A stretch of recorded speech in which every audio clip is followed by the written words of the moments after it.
Heaven Official's Blessing. Chapter 74. Audio source: WuXiaWorldAudiobook.com. Praying for rain. The Rain Master lends the rain hat. That young boy was completely and utterly stunned. Meanwhile, Feng Xin and Mu Qing both wished they could grow several more arms and legs to smother Xie Lian, and with great difficulty, finally pulled him down. Yet, Xie Lian effortlessly pushed them away and said, "All right, I'm done. I know I violated the rules, but you just pretend you've heard nothing and all will be well. As long you guys don't say anything, no one would know. Just this once. Don't say anything, you hear me?" Mu Qing looked like he was forced to eat a sock and shook his head, muttering, "I can't believe you. Saying something like, 'Live on for me,' with such confidence. You're really..." Xie Lian didn't think what he said was much anything, but hearing Mu Qing, now it sounded like it was quite the something indeed, and he flushed a bright red color. Feng Xin immediately frowned. "Enough. His Highness already said not to speak of it, so why are you still talking about it?" Yet the corners of his lips were twisted. Xie Lian couldn't stand it anymore and defended himself. What I said clearly worked. Look." That young boy sat dazedly for a long while, but when no more of Xie Lian's voices came, he rubbed hard at his face, reached for the offering plates on the altar, held it in his arms, and started munching at the dried-out fruits and refreshments. He chewed and chewed vigorously, looking like a small animal, both vicious and pitiful.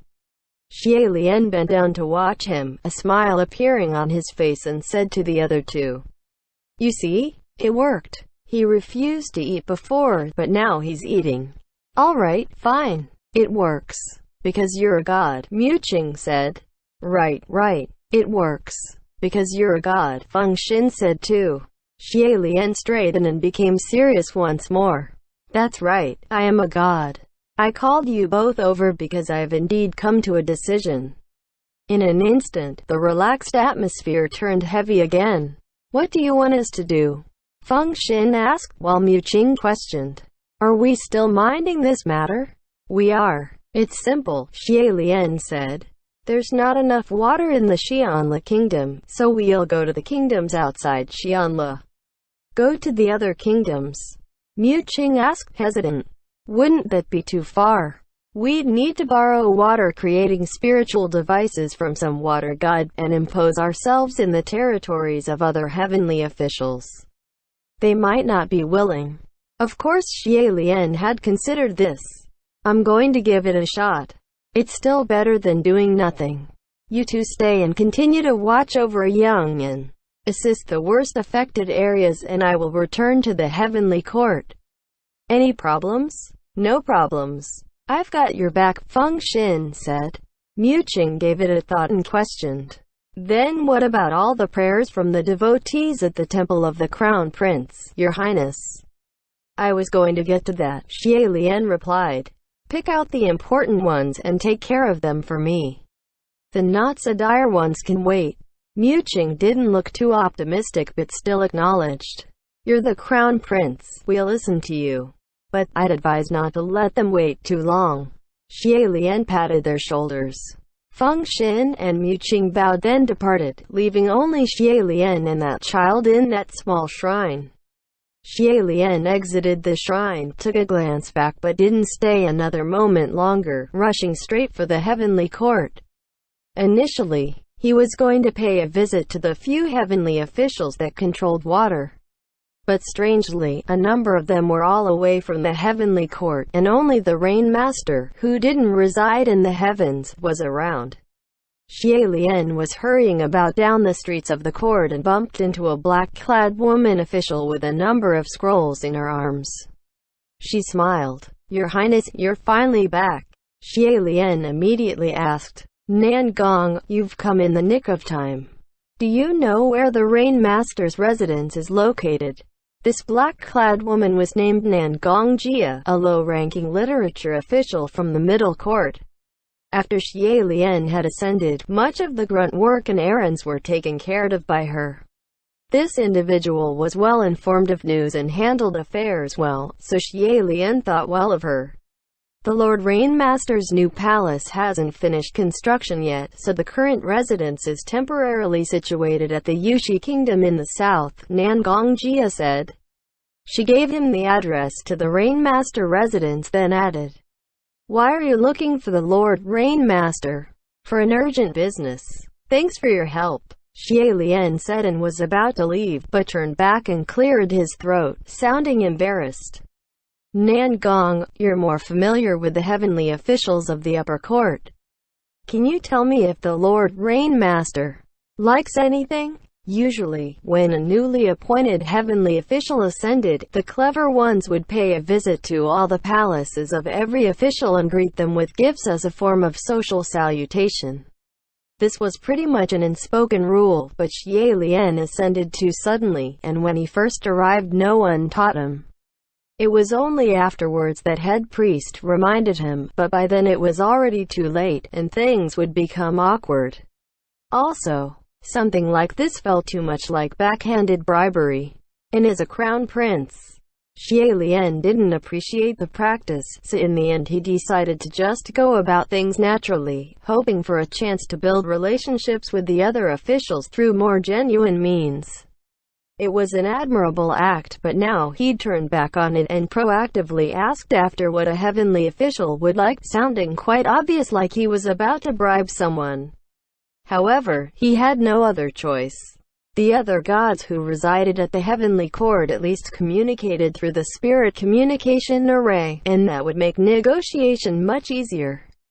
The Rainmaster was involved in none of such interactions, so for a first visit, Xie Lian didn't want people to misunderstand he'd be borrowing spiritual devices for nothing. Nangong Jia immediately understood. "Regrettably, I'm afraid I can't help your highness in this. The Lord Rainmaster is quite low-key, and not just me, but there's probably no one in the entire heaven realm who knows this lord's personal interests. Sorry." Xie Lian reddened. "No worries, don't take it to heart." "Thanks," Nangong Jia added. "But if my lord has anything the matter, it won't hurt to pay a visit directly. By the Lord Rainmaster's temper, you might still very well be received." Xie Lian thanked her again, and followed her direction going southward, arriving at the temporary residence of the Rainmaster. It was a small village, the mountains green and the waters clear, a land of picturesque scenery, but Xie Lian had no mind to appreciate it. He crossed through the ridges of fields and finally saw a stone slate with the word Ra'an engraved on it. This means, after passing the stone slate, it'd be the temporary domain of the Rainmaster, and those working within should all be the Rainmaster's subordinates. But as Xie Lian walked, it was only lush green fields all around. In the fields were oxen mooing, mills turning, assiduous farmers planting rice, and next to the fields was a small, crooked thatched cottage. There was no trace nor signs of divinity, and Xie Lian wondered if he'd gone in the wrong direction. Wasn't this only an impoverished, small farming village?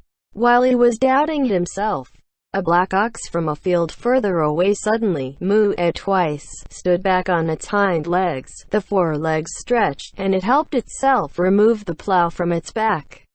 That strong and solid body narrowed, that long oxen snout shrank, and within a blink of an eye, it had transformed into a bare-backed farmer from a buff black ox. That farmer was tall and strong, his muscles well-defined, his expression stubborn, and his nose had a steel nose ring hooked through like that of an ox, a long weed hanging from his lips. The other farmers witnessed this extraordinary transformation but continued to work like it was nothing. Thus, Xie Lian concluded that no one there was mortal and approached, raising his hands and folding them into a polite fist. "Fellow cultivator, may I inquire if this is the temporary residence of the Lord Rainmaster?" That black ox farmer pointed to the field bank across and replied, "Yes, the Lord Rainmaster lives there." Xie Lian looked around several times before confirming that in the pointed direction. There was indeed only that thatched cottage that looked like it would topple by a mere breeze and for sure leaked on a rainy day. Even his most shabby, decrepit shrines looked more solid than that little cottage. Xie Lian was full of wonder. They said the Lord Rainmaster was of a royal descendant like himself from the Yushi kingdom, and it was for this very reason that he didn't bring any precious gems or rare treasures as a greeting gift, thinking perhaps the Rainmaster felt the same way he did in regards to those things, which was disdain. Why such destitution after ascension? Maybe it was another form of cultivation? Without forgetting his manners, Xie Lian thanked the farmer and approached the little cottage, calling with a loud and clear voice, "Lord Rainmaster, please forgive this Prince of Xianle for making this abrupt visit without prior notice." There was no response from within the cottage, and the farmer came forward, hauling the plow. "Oh, you're that crown prince who ascended at the age of 17? Regrettably, Xie Lian said. "It's nothing regrettable. It's the truth," that farmer said. "But the Lord Rainmaster doesn't like meeting people and was even injured recently, so I'm afraid you won't be received today." Hearing this, Xie Lian felt disappointed but still wanted to keep trying. "Then may I ask you to pass on a message for me? I have an urgent request. However, if the Lord Rainmaster should feel inconvenienced by it, I won't push."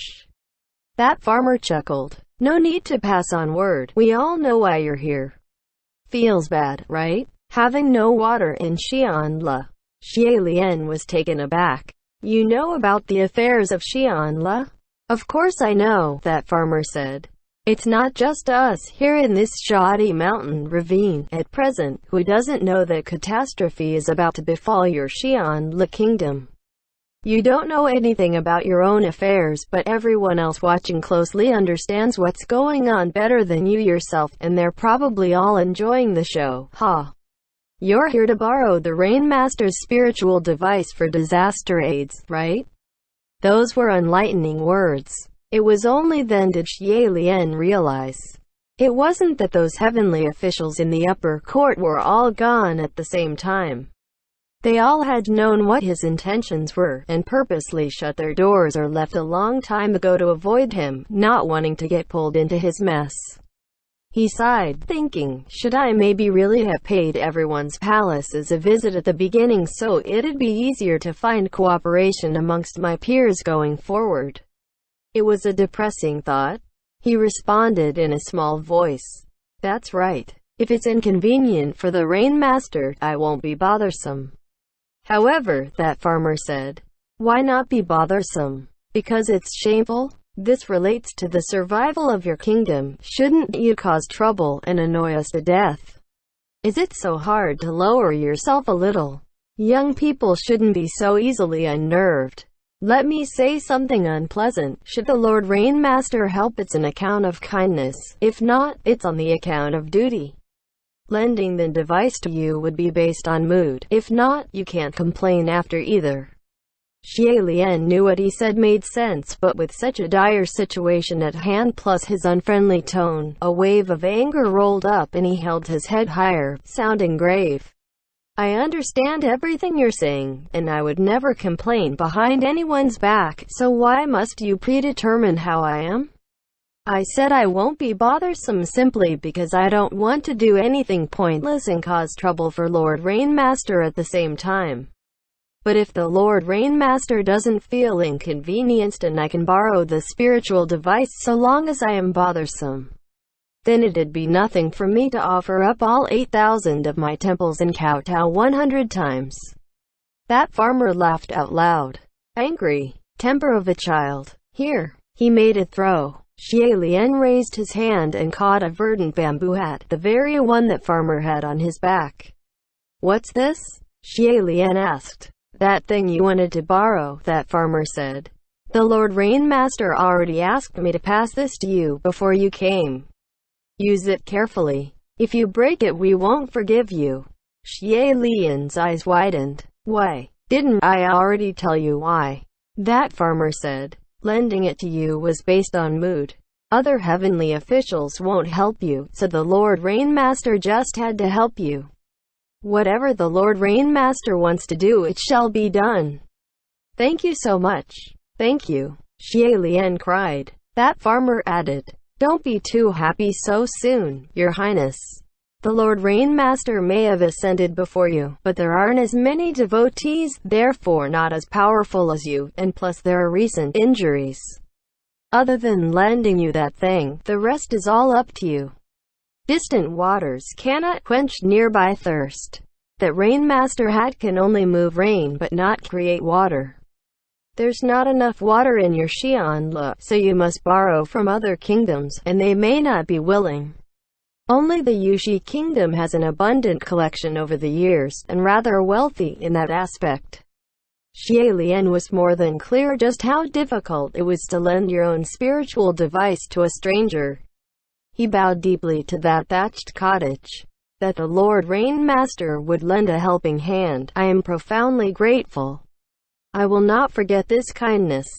Should there be anything I can do to help in the future, pray the Lord Rainmaster not hesitate to ask for me. Farewell. With the spiritual device in hand, Xie Lian immediately found a lake in the south, ladled a large quantity of lake water with the Rainmaster hat, crossed thousands of miles, and returned to Yong'an in Xianlu. He found that worst affected village, Lang or Bay, and flipped the bamboo hat from the clouds. Soon after, a small bat of rain fell from the sky. Xie Lian jumped off the clouds, landing both feet on the ground.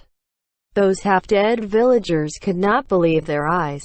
Some rushed out of their doors to cheer under the rain, and some hurriedly brought out buckets of all different sizes to collect the water.